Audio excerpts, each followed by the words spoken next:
one Sunday before we can celebrate the feast of the ascension of Jesus into heaven, the church invites us through the readings to ask ourselves what our response will be when Jesus is invited into heaven by the Father. In the first reading from the Acts of the Apostles, we are told about how Philip became in every sense of the word an apostle after the heart of Jesus.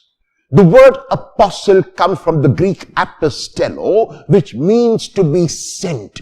And Philip went to a town where people did not know Jesus.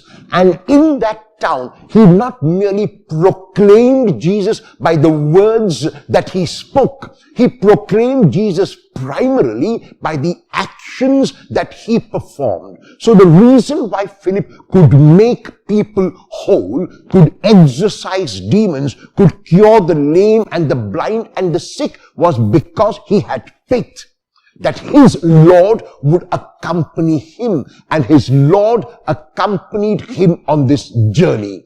And because the Lord accompanied him, many who were unaware of who the Lord was became aware through the revelation that Philip made to them.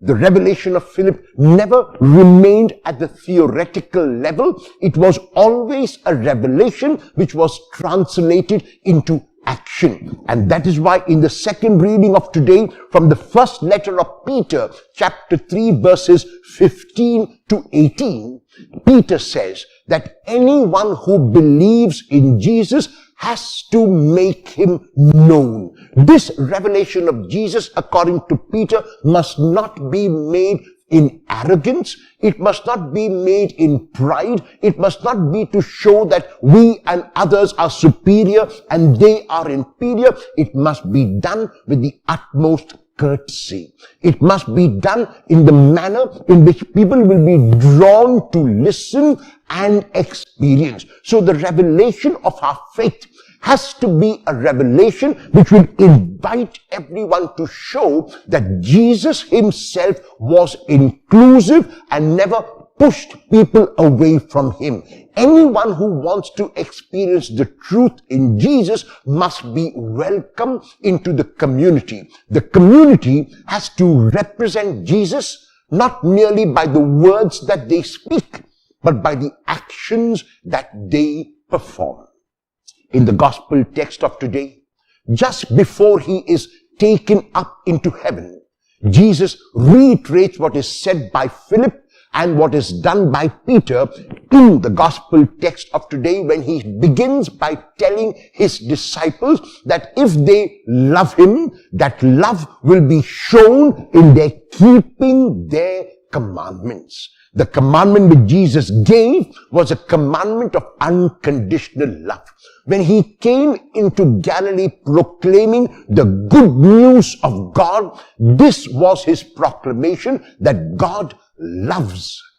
And therefore, we must respond to that love. And that's why Jesus tells his disciples that they will show their love for him, they will manifest their love for him only when they keep his commandments, if the commandment is to love others, to reach out to others, and to be of help and service to others.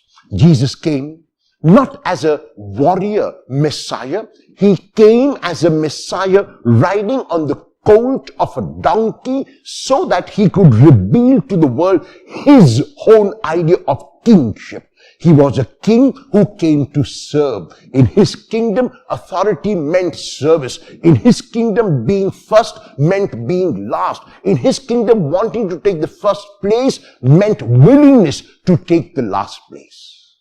And because it is not always easy to follow this way, Jesus goes on in the gospel text to say that he will give to the disciples an advocate.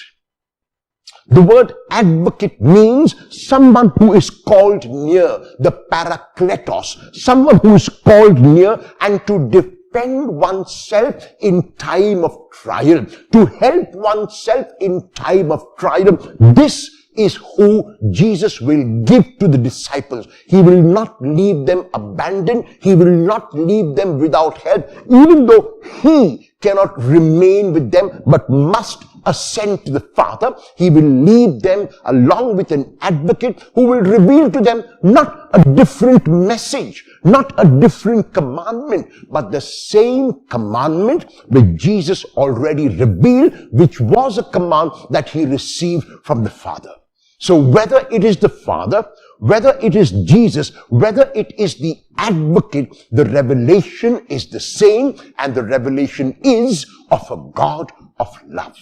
Philip took this challenge up when he went to those people who never knew the Lord and revealed himself and the Lord to them. Peter asks us to reveal that Lord not in an arrogant manner, but to reveal the Lord in a gentle manner through which people will be drawn to the Lord. Will you reveal God, Jesus, and the advocate, the paraclete, the Spirit, in the same manner today?